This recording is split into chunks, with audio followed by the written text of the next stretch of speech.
नमस्कार साथियों, स्वागत है आप सभी का हमारे YouTube channel Kaptan Singh platform पर। आइए आज मैं आपके लिए रीजनिंग का एक महत्वपूर्ण चैप्टर लेके आया हूं, पासा डाइस, जो मैं आज आपको पढ़ाने वाला हूं।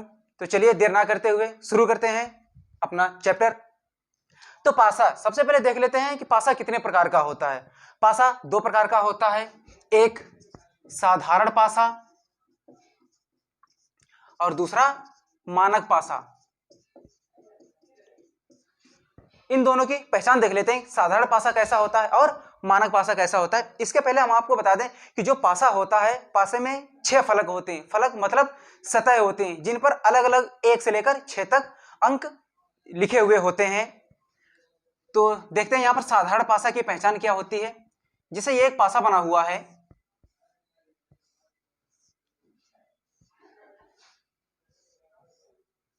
साधारण पासा। साधारण पासा में हमेशा इसमें 3 फलक दिखाई पड़ते हैं। 6 फलक में हमेशा 3 फलक दिखाई पड़ते हैं। तो देख लेते हैं साधारण पासा की पहचान क्या होता है। इनमें दो संलग्न, किन्हीं भी दो संलग्न सतहों का योग 7 होता है, लेकिन विपरीत सतहों का योग 7 नहीं होता है। जैसे कि अगर यहाँ पर लिखा हुआ है 5, यहाँ पर लिखा हुआ है 2, यहाँ पर लिखा हुआ है 4, तो देखते हैं यहाँ पर इसकी पहचान क्या है कि पासे को क्वेश्चन को सॉल्व करने से पहले यह देख लेना है कि पासा है कैसा। अगर किन्हीं भी दो संलग्न सतहें, मतलब आपस में लगी हुई दो सतहों का योग यदि 7 हो रहा है तो वो साधारण पासा होगा। मतलब दो सतहों का योग 7 होगा, लेकिन विपरीत सतहों का योग निश्चित नहीं होता है। जस्ट इसके विपरीत मानक पासा होता है। मानक पासा में क्या होता है कि विपरीत सतहों का योग हमेशा 7 होता है, लेकिन संलग्न सतहों का योग 7 नहीं होता है। जैसे कि यहां पर अगर लिखा हुआ है, यहाँ पर 3 लिखा हुआ है, यहाँ पर 1 लिखा हुआ है और यहाँ पर 5 लिखा हुआ है। यहाँ पर किन्हीं भी दो अंकों का योग 7 नहीं हो रहा है। इसका मतलब यह पासा कैसा होगा? यह पासा मानक पासा होगा। तो आइए देखते हैं क्वेश्चन। इसमें क्वेश्चन कैसे पूछे जाएंगे। इसमें एक पासा दिया होगा और उसके 4 ऑप्शन दिए होंगे। उसमें पूछेगा कि इस संख्या के विपरीत कौन सी संख्या है। जैसे कि एक क्वेश्चन हम लिख रहे हैं, ये है एक क्वेश्चन।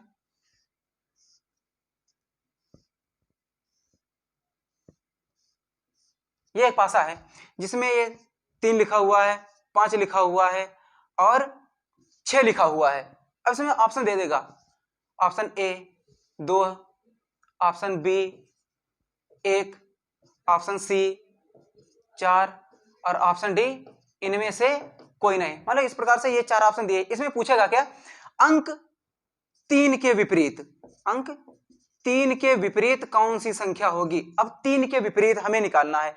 तो इसकी पहचान अभी हमने बता दी थी कि आखिर क्वेश्चन को सॉल्व करने से पहले यह देख लेना कि पासा कैसा है। अब इसमें देखते हैं किन्हीं भी दो सतहों का योग 7 तो नहीं हो रहा है। अब देखिए किन्हीं भी दो अंकों का योग यहां पर 7 नहीं हो रहा है। इसका मतलब यह पासा कैसा होगा? यह पासा मानक हो गया। और मानक पासा हमें मालूम हो गया मानक पासा है, और मानक पासा में हमेशा विपरीत सतहों का योग 7 होता है। इसलिए अब 3 के विपरीत पूछा है, पासा कैसा है? पासा मानक है। तो इसीलिए 3 के विपरीत योग 7 होता है। तो इसका मतलब क्या होगा? 3 के विपरीत 4 होगा। तो हमारा आंसर क्या हो जाएगा? 4 हो जाएगा। तो ऐसे ही अगला क्वेश्चन देखते हैं। यहां पर किसी भी क्वेश्चन को सॉल्व करने से पहले यहां पर पासे की पहचान कर लेनी है कि पासा है कैसा। यदि मानक पासा है, मानक पासा में हमेशा विपरीत सतहों का योग 7 होता है, लेकिन संलग्न सतहों का योग 7 नहीं होता है। लेकिन साधारण पासा में क्या होता है? संलग्न सतहों का योग 7 होता है। जैसे आइए देख लेते हैं कि यहां पर ये 1 लिखा हुआ है, 6 लिखा हुआ है और 4 लिखा हुआ है। अब इसमें यदि पूछ दे कि अंक 4 के विपरीत क्या होगा, 4 के विपरीत। अब 4 के विपरीत ज्ञात करने के लिए सबसे पहले हमें यह मालूम होना चाहिए कि यह पासा कैसा है। तो आइए देखते हैं कि पासा ये है कैसा। अब 6 4 10 हो गया, 4 1 5 हो गया, 6 और 1 7। अब यहां पर देखिए योग हमें दो संलग्न सतहों का योग 7 मिल गया। तो इसका मतलब यह पासा कैसा है? ये साधारण पासा हमें प्राप्त हो गया। यह पासा कैसा है? ये साधारण पासा है। और साधारण पासा में क्या होता है कि विपरीत सतहों का योग निश्चित नहीं होता है। कितना है? और यहां पर पूछा है 4 के विपरीत। अब देखिए 4 के विपरीत क्या होता है। अच्छा, जो विपरीत अंक कौन कौन से नहीं हो सकते। जैसे कि यहां पर 4 है तो 4 के विपरीत 1 और 6 नहीं हो सकते, क्योंकि जो अंक हमें दिख रहे हैं वो तो कभी विपरीत हो ही नहीं सकते हैं। विपरीत का मतलब होता है कि जस्ट एकदम उसके पीछे। ठीक है, तो यहां पर 4 के विपरीत पूछा है। अब साधारण भाषा में क्या होता है कि जो अंक हमें दिखाई दे रहा हो, एक सिंपल सी भाषा में आपको बता दें कि जो अंक हमें दिखाई दे रहा हो उसके विपरीत पूछे तो उसके विपरीत वही अंक हो सकते हैं जो हमें ना दिख रहे हो। जैसे कि यहाँ पर हमें 4 दिख रहा है और 4 के विपरीत हमें अंक कौन कौन से नहीं दिख रहे हैं, 2 नहीं दिख रहा, 3 नहीं दिख रहा और 5 नहीं दिख रहा है। इसका मतलब है कि 4 के विपरीत 2, 3, 5 इनमें से कोई एक हो सकता है। जरूरी नहीं कि 2 ही हो या 3 ही हो या 5 ही हो, वो डिपेंड करता है आपके ऑप्शन पर कि क्वेश्चन में ऑप्शन कैसा दे रखा है। तो यहां पर 4 के विपरीत क्या आ जाएगा, 2 या 3 या 5 हो सकता है।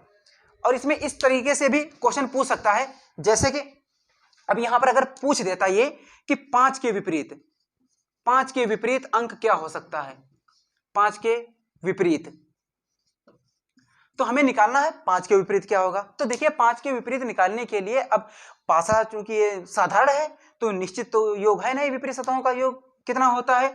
तो देखते हैं यहाँ पर कि जैसे 5 है, अब 5 के विपरीत कौन से अंक होंगे। अब देखिए यहाँ पर 5 हमें नहीं दिखाई दे रहा है, तो जो अंक हमें ना दिखाई दे उसके विपरीत पूछे, साधारण भाषा में आपको बता रहे हैं, तो उसके विपरीत वही अंक हो सकते हैं जो हमें दिखाई दे रहे हो। जैसे अब 5 है, अब 5 किसी भी सतह के विपरीत हो सकता है, तो 5 के विपरीत क्या हो सकता है, या तो 1 या तो 4 या तो 6 हो सकता है।